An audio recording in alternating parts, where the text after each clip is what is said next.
Yesterday was tax day, so I hope you filed your tax return, filed an extension, but I certainly hope you paid your taxes.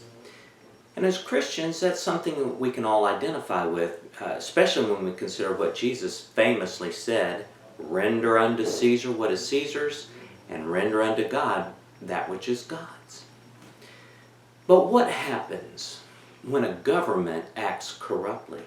Doesn't even follow its own laws? Well, that's why we have Donald Trump. Whether you like him or hate him, he has struck a chord. Now, the main idea, I guess, of his campaign would be make America great again. But one of the key items or facets of that is this idea of securing the border, building a wall.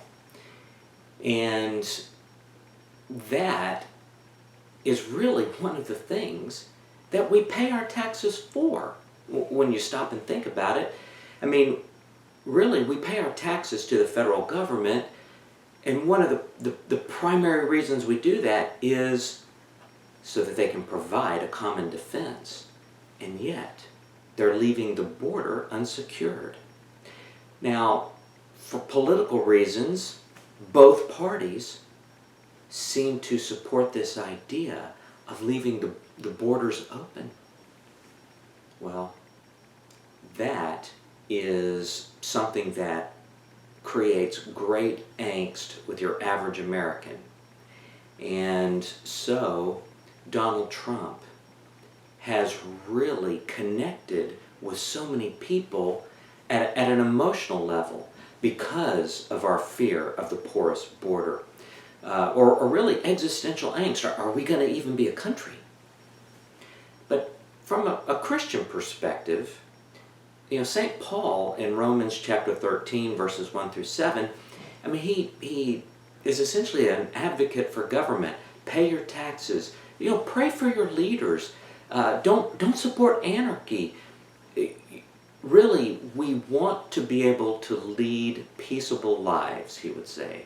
So Christians are to support the government.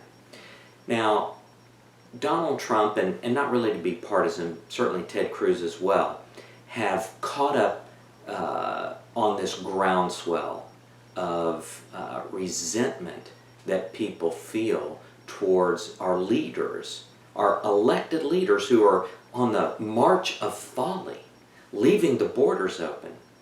And so both of these gentlemen have picked up on this idea and are going full guns after our vote, those of us who want a secure border. And so what I would encourage you to do is to use your God-given rights and elect somebody who wants to provide for the common defense and who wants to stem the tide of this march of folly and who really wants to preserve our republic.